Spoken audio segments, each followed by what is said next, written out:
లేదయ్యా. ఎందుకు లేరు అని అంటే వైఎస్ఆర్ కాంగ్రెస్ పార్టీ ఏం చెప్పిందంటే మా ఏజెంట్లను బెదిరించారు, మా ఏజెంట్లు బెదిరించి ఏజెంట్లు కూడా కూర్చొని కూడా చేశారు అని చెప్పారు. అంటే జగన్మోహన్ రెడ్డి ఇలాకాలోనే మీకు ఏజెంట్లు దొరకనటువంటి పరిస్థితి, లేకపోతే బెదిరిస్తే బెదిరిపోయినటువంటి పరిస్థితి ఉంది అని అంటే ఇక మిగతా 174 నియోజకవర్గాల్లో మీ పరిస్థితి ఏంటి వైఎస్ఆర్ కాంగ్రెస్ పార్టీతో ఒకసారి ఆలోచించుకోవాలి. ఇది ఊరికే మాటలు చెప్తే కుదరదు, సంఖ్యలు చెప్తే కుదరదు. మీరు ఆ రోజున వైఎస్ఆర్ కాంగ్రెస్ పార్టీ అధికారంలో ఉన్నప్పుడు సర్పంచ్ గారు మిగతా ఎంపీటీసీ జెడ్పీటీసీ అనేది ఎలా చేశారు ఏంటి అనేది కూడా చూశారు. దాంతోనే మాకు 80% మొత్తం సీట్లు వచ్చేసినాయి, మొత్తం మేమే గెలిచాం. అందుకని అది మనం చూసుకునే కదా 175 అనుకున్నాం. తీరా వచ్చేసరికల్లా వైఎస్ఆర్ కాంగ్రెస్ పార్టీ సర్పంచులు వైఎస్ఆర్ కాంగ్రెస్ పార్టీకి పనిచేయాల 24 అసెంబ్లీ ఎన్నికల్లో, ఎంపీటీసీ జెడ్పీటీసీలు వైసీపీకి పనిచేయాల, మున్సిపల్ కార్పొరేషన్లకు సంబంధించినటువంటి వాళ్ళు వైసీపీకి పనిచేయాలి. కారణం ఏంటి?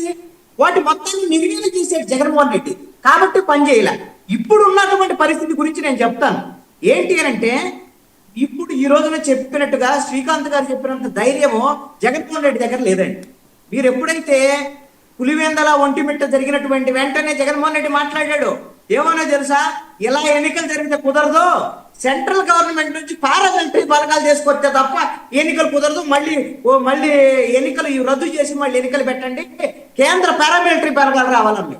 అంటే పారామిలిటరీ బలగాలు అసలు ఏ భద్రత వస్తుంది? ఈ పారామిలిటరీ బలగాలు కేంద్ర బలగాలు ఏ ఎన్నికలకు వస్తాయో కనీసమైనటువంటి అవగాహన లేకుండా మాట్లాడటం ఒక ఎత్తు అయితే, రేపొద్దున స్థానిక సంస్థల ఎన్నికల్లో ఇదే డిమాండ్ చేస్తాడు జగన్మోహన్ రెడ్డి. మా కేంద్ర బలగాలు కావాలి, కేంద్ర ఎన్నికల కమిషన్ ఎన్నికలు పెట్టాలి అని చెప్తే స్థానిక సంస్థలు ఎవరు ఎన్నికలు పెడతారు? ఆంధ్రప్రదేశ్ ఎన్నికల కమిషన్ పెట్టేది ఇక్కడ ఉండేటువంటి పోలీసు వ్యవస్థ భద్రత కల్పిస్తారు, ఇక్కడ ఉండేటువంటి ప్రభుత్వానికి సంబంధించినటువంటి వాళ్ళు ఎన్నికలకు సంబంధించినటువంటి అధికారులు ఎన్నికలు నిర్వహిస్తారు. ఇది కామన్ గా జరిగేది.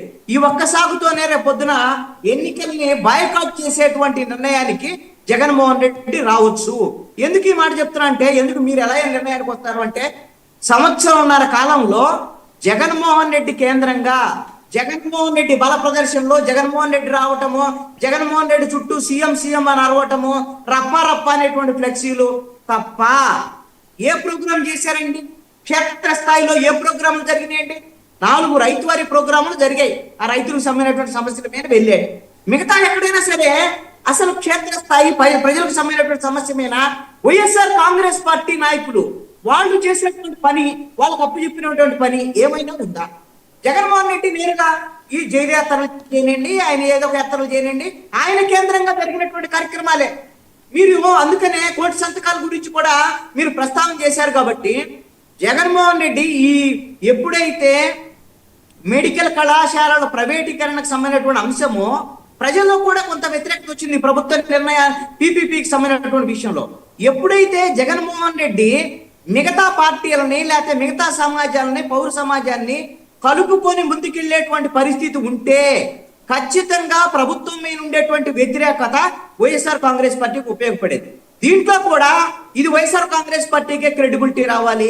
వైసీపీ ఇది జగన్మోహన్ రెడ్డి ఉన్నటువంటి ప్రోగ్రామ్సే, ఇక వేరే ప్రోగ్రాంలే క్షేత్రస్థాయిలో ఏ నియోజకవర్గాల్లో కానీ ఇవన్నీ కూడా తూతూ మంత్రంగా జరిగేటువంటి వ్యవహారమే తప్ప. అదేంటండి కోటి అంటే 2 కోట్లు వచ్చినాయి అని చెప్తున్నారు కదా ఆయన.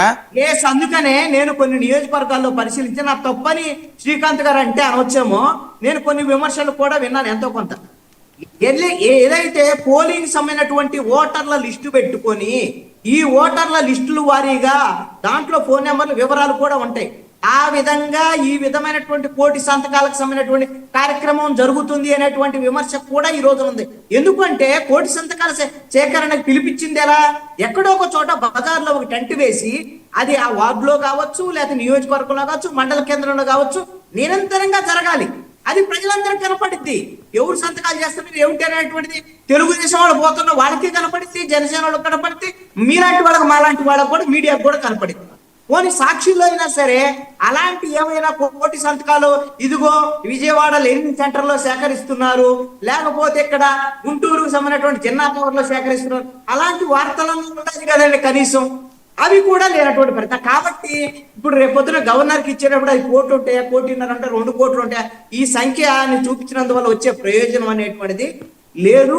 ఈ విధమైనటువంటి ప్రభుత్వం మీద పీపీపీ మోడల్లో ఉండేటువంటి వ్యతిరేకతని పూర్తి స్థాయిలో వైఎస్ఆర్ కాంగ్రెస్ పార్టీ తన వైపు తిప్పుకోవటంలో కూడా వైఎస్ఆర్ కాంగ్రెస్ పార్టీ ఫీల్ అయింది. కారణం ఏంటంటే తను ఒక్కడే ఏకాకిగా మిగలటం వైఎస్ఆర్ కాంగ్రెస్ పార్టీ, మిగతా రాజకీయ పక్షాలను కలుపుకోలేకపోవటం.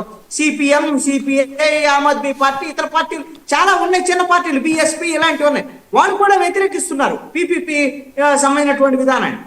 మరి అలాంటి వాళ్ళందరితో నేను కలుపుకొని ముందుకు వెళ్ళుంటే బహుశా ప్రజాభిప్రాయానికి సంబంధించినటువంటి అంశంలో వైఎస్ఆర్ కాంగ్రెస్ పార్టీకి ఉపయోగపడేది.